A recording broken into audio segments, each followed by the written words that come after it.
Virgo, hi! Welcome to Mr. Queen PH. At ito yung part 3 ng reading ninyo for 2026. So, hanapin nyo na lang yung part 1 and part 2 kung hindi nyo pa napapanood. So, this is about your love life and family ngayong 2026.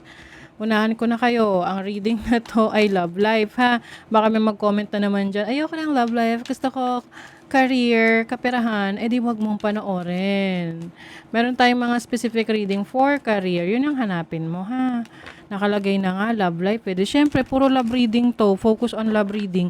Ang interpretation natin sa cards, puro love. Okay?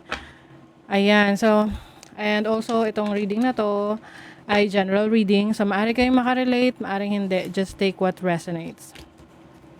And another reminder, hindi po ako magme-message sa inyo para mag-offer ng kung ano-anong services, mga spells, anting-anting, kung ano-ano, ha. Baka may mag-message sa inyo.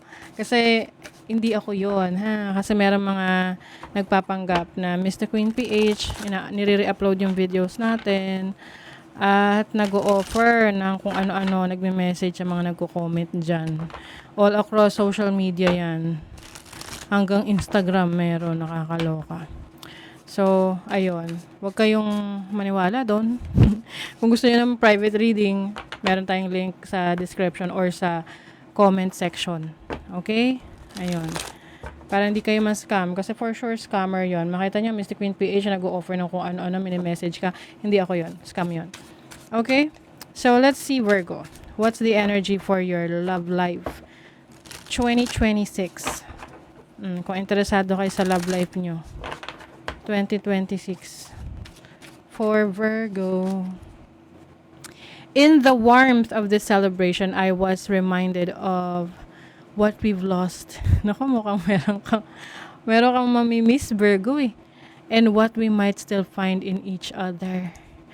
Oh, may mamimiss ka or may self-reflection ka about your relationship na lalo na kung wala na to sa buhay mo, no?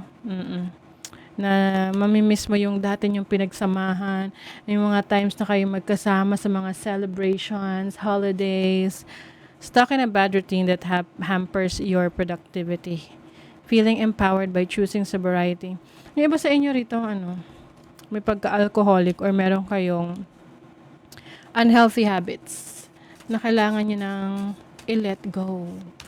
Para magkaroon kayo ng clear mind, no? I'm working on my divine feminine side to gather the strength to protect this seedling. Merong new beginning eh. So yung iba sa inyo talagang kumbaga parang iniiwasan nyo na itong pag-entertain ng energy ng past ninyo. Kasi pwedeng kaka-break nyo lang, kakahiwalay nyo lang, and andun pa rin yung longingness na sana maayos, ganon. But nilalabanan mo eh. Kasi nakakapagsimula ka na, unti-unti nakakabangon ka na. Ito kasi yung time na may potential na maging marupok ka. So iwasan mo na yung pagiging marupok mo para makapag-focus ka na sa iyong healing. Kasi ang new beginning andyan na eh. Huwag mo nang hayaang masabotahe yon. Okay? Gifts. Oy, may surprise. May pa-surprise sa'yo ang universe. Oo. This can be the new beginning na, ma-experience mo. Oh! Wow!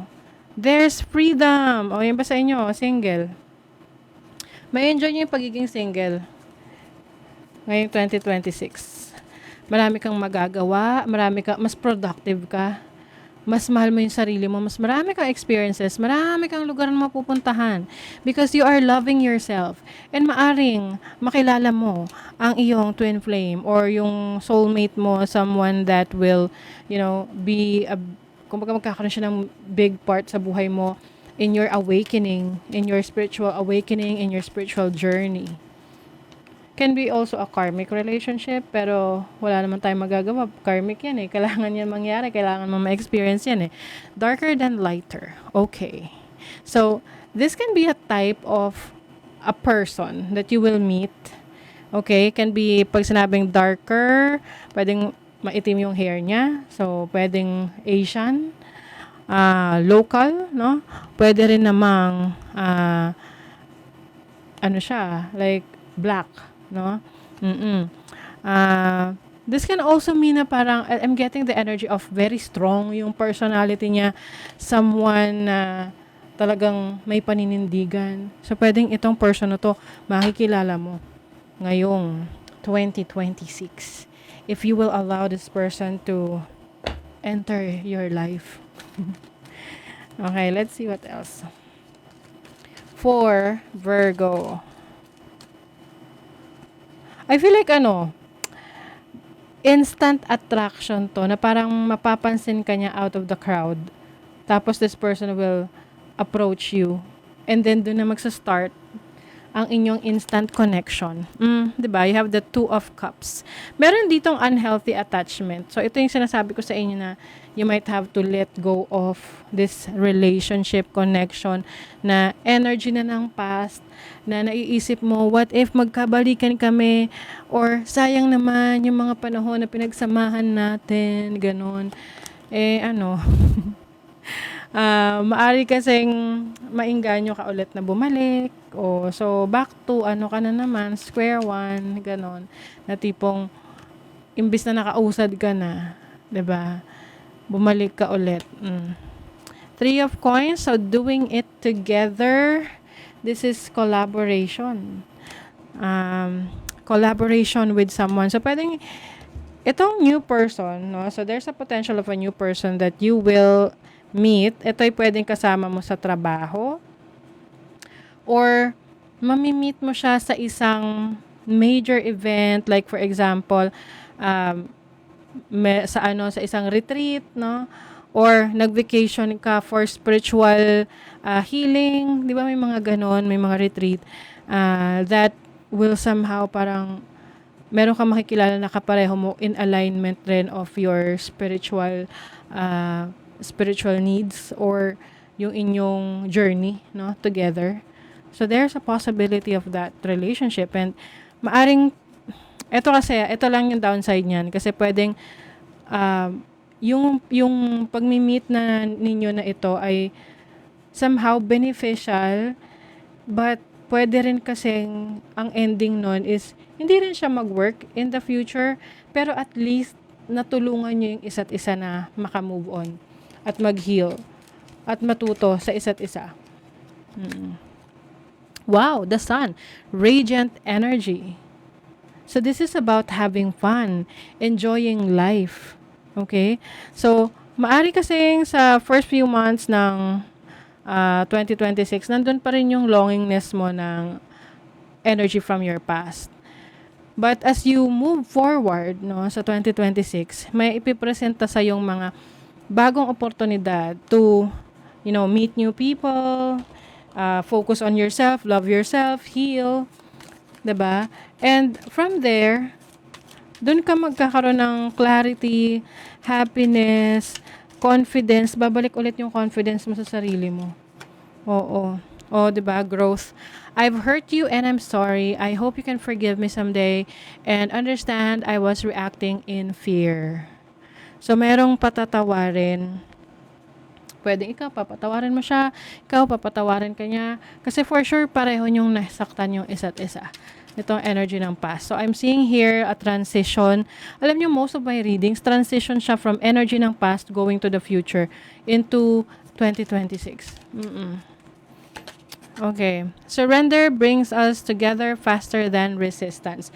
So, surrendering. Ibig sabihin is, hindi mo pipigilan kung ano yung mabuo, kung asaan mapunta yung connection nyo if you are going to meet someone, like someone new, ngayong 2026. I'm seeing synchronicities like your name or 1111 and working out what they mean. Etong person talaga na makikilala nyo ngayong 2026, you will see synchronicities. Pwedeng, alam mo yun, mga weird na signos or senyales, mga signs, messages, na maisip mo na, ay, parang ina-align ako dito sa person na to. Like, for example, yung person na yun, nakilala mo somewhere, no? Let's say, sa isang retreat or sa isang event. And yun, syempre alam mo na yung name. Tapos biglang may napanood ka na movie or kung ano man na na-mention yung name niya. And then, nakita mo ulit somewhere. Alam mo yun? So, yun yung mga tinatawag na synchronicities. Okay? We incarnated together to clear specific patterns from our ancestral bloodlines. So, Virgo, ngayon 2026, you're about to meet someone from your past. Like, itong past na to is past life, ha? It is a spiritual journey. Hindi mo pa siya nakikilala in this lifetime, pero in your past lifetime nakilala mo na siya. And meron kayong mission, no? Meron kayong mission to uh, do something about yung ancestral na pattern na kailangan yung i-break. Oh, 'di ba? Demonstrate love, find out what is important to those you love and act on it. So, pagdating sa relationship, mas magiging demonstrative ka. Ibig sabihin, showy, no? Mas ipapakita mo ang iyong pagmamahal sa isang tao, yung iyong love language. So, maraming iba't ibang klase ng love language. Yun yung kung ano yung mas komportable ka at kung sino ka, ano ka pagdating sa relationship. Yun yung i-express mo. Okay? So, that is your reading, Virgo. Thank you so much. See you again.